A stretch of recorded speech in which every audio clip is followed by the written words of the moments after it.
Welcome into a Week 18 Packers offensive breakdown. Obviously, preseason vibes for this game. They lose 3-16. Didn't need this game. Still would have liked to see a little better performance, but I don't think it was, the intention of the Packers to go away with a win in this one. More so going away healthy into the playoffs.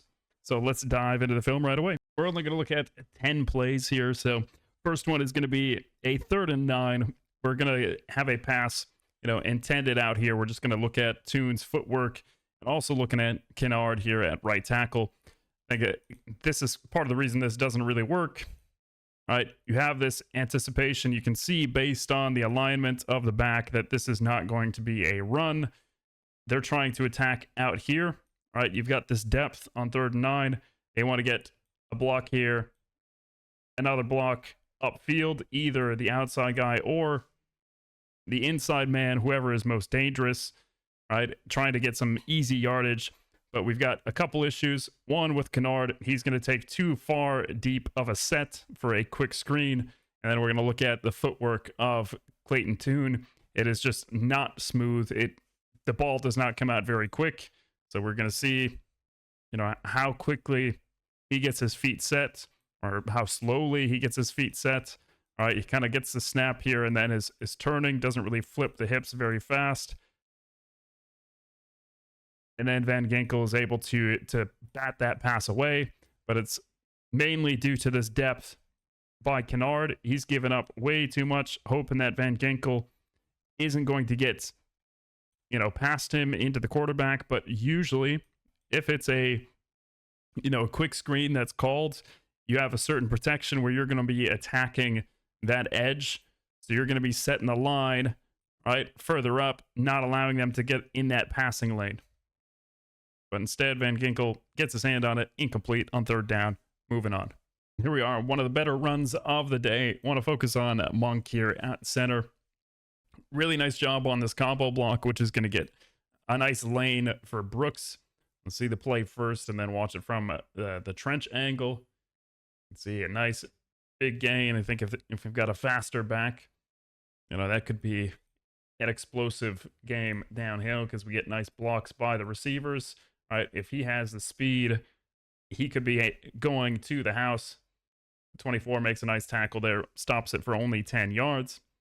But here, again, focusing on 6'2", Monk at center.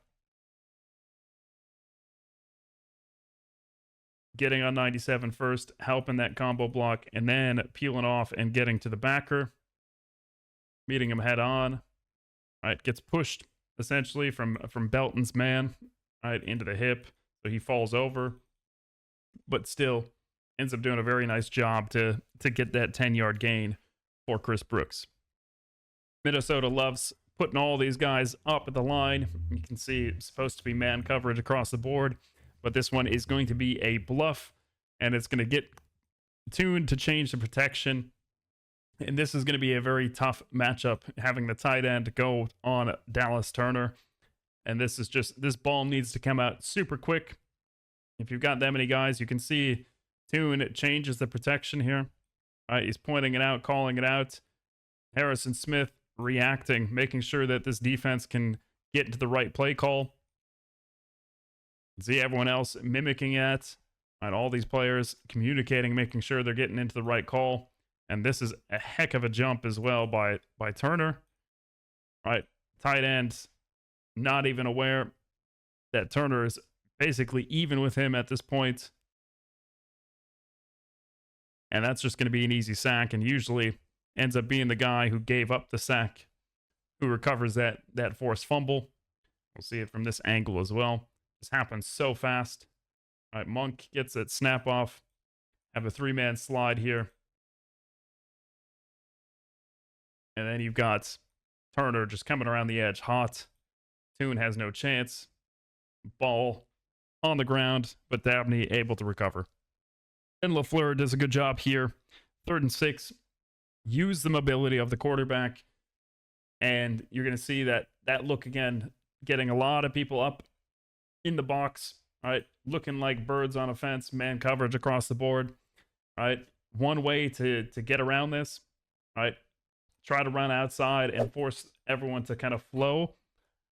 And here you use Clayton Tune's legs, right? Outside zone, you don't have to worry about this backside pursuit, right? He's obviously going to have to try to chase this quarterback, but you get essentially outside zone with a lead blocker, right? So you pin down, steal this, you got a lead blocker taking that corner.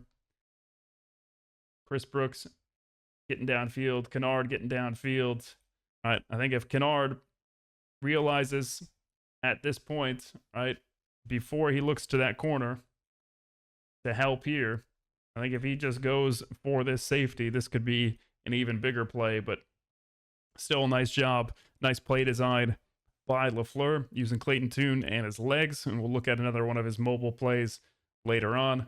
But Brooks doing a nice job. Kennard getting out in front and a good first down for the Packers on third down. Next play, there's really not much that's going to be here to analyze. This is a 1st and 10. Not a very good run by Emmanuel Wilson. And he just really needs to eat that there. Make sure that he's not making a bad play worse, because this, potentially if he keeps running backwards, could be a safety. He's obviously not going to try to do that. All right, tries to get some positive yards there at the very end, but you really just can't make a bad play worse. All right, here you get a duo, and I think this is a mistake by Monk. All right, looks like we've got a double team here. We're supposed to have a double team here. We should, just have one-on-one here with 71, and then Kennard should take the edge. Normally, that's how a duo is going to work. You can see that's exactly what happens, right? Monk goes the wrong direction.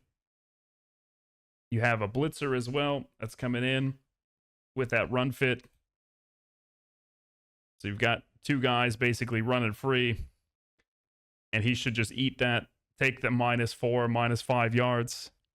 But instead, he's going to run around for -18, -19. And we have a positive rush by Wilson. Still churning his legs, but we're going to pay attention to this block up here at the front. That's essentially what's going to give him this seam, the cutback angle. You have the over pursuit from the defense, and he's just going to keep his legs moving, get 12 yards on this one. But looking at it from this angle, we got Dabney on Turner on the side, making a nice block here. Diving into the thighs, right? And that's going to cause this kind of jam up here. It's going to make it very difficult for them to make a play. 24 diving with one arm. Wilson just keeps the legs moving. Nice job recognizing the cutback to begin with. All right, you got this kind of weak side. You're going to have outside zone, everything move in this direction, right? Hoping that you're going to get that cutback lane. They do a very nice job. Nice 12-yard gain by the Packers offense. Next play here, this is just indecision by Tune. Supposed to be an RPO. He is obviously not handing this ball off. You can see the movement by the offensive line, right? Everyone moving this direction. So he's got to either give that or throw the ball right away to the screen. Right? He sees Van Ginkel, right? But really, he can't actually drop back and continue this pass because we already have guys 1 yard downfield. So if he does throw this past, the line of scrimmage, it does end up being ineligible man downfield, but he's just going to have to eat that sack. All right, so it's Morgan's anticipation that this is going to be a run play.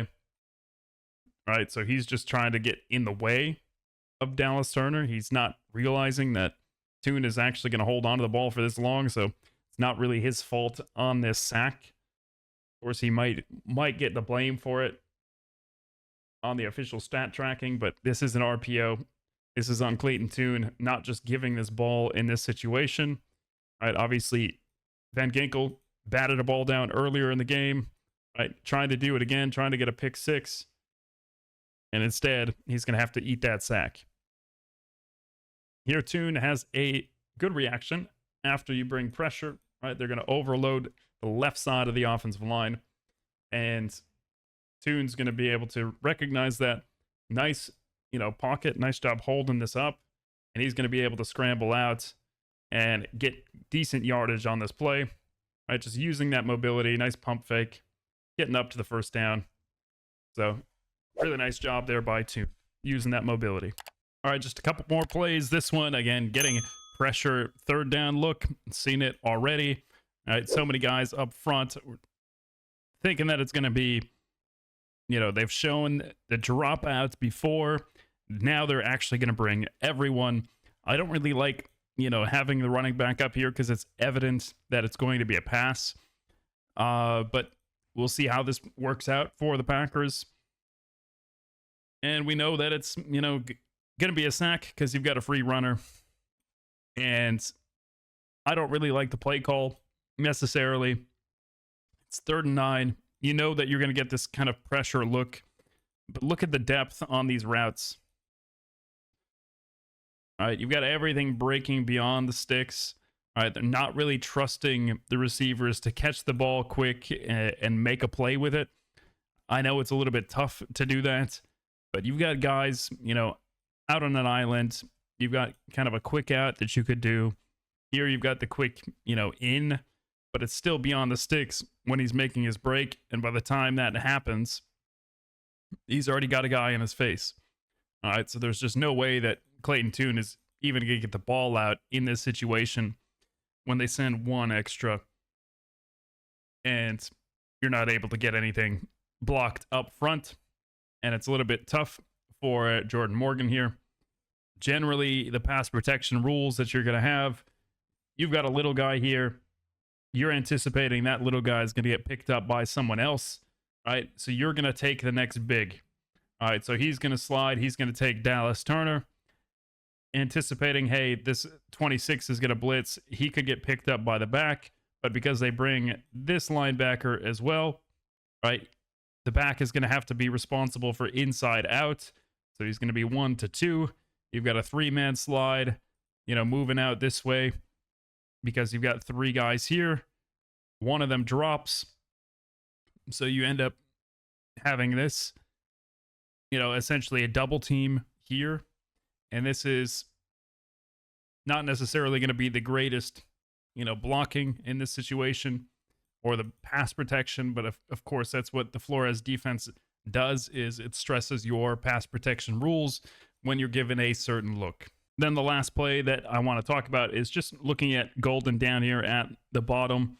This is a 3rd and 1, going to toss it outside. It leads to the field goal at the end of the game. But this is just good effort by Golden. It's a tough game. You got a practice squad quarterback, you've had a rough season. It takes a lot in the 4th quarter to continue blocking downfield and stay engaged like that. So really good job by Golden, up here, blocking, putting that guy to the sideline, able to get a first down, sets up a field goal so the Packers don't get shut out. But I'm excited to see what Golden has in store in the future. Definitely has crisp route running. He's engaged in the run game. So I think he's got a bright future ahead. Just needs a little bit more usage in order to be successful. All right, so that's going to do it for this one. Obviously, I'll have another video tomorrow about the Green Bay defense, looking at their performance. There's not much to take away from this game. People needed to get healthy. Sat the important starters. Got some backups, some reps, which is going to be helpful potentially if another starter goes down in the playoffs. But of course, we got a Saturday game rematch against the Chicago Bears. 3rd time this year they're playing each other. Hopefully this Packers offense can come out and dominate the game and beat the Bears. Thank you guys for watching, and I'll see you in the next video.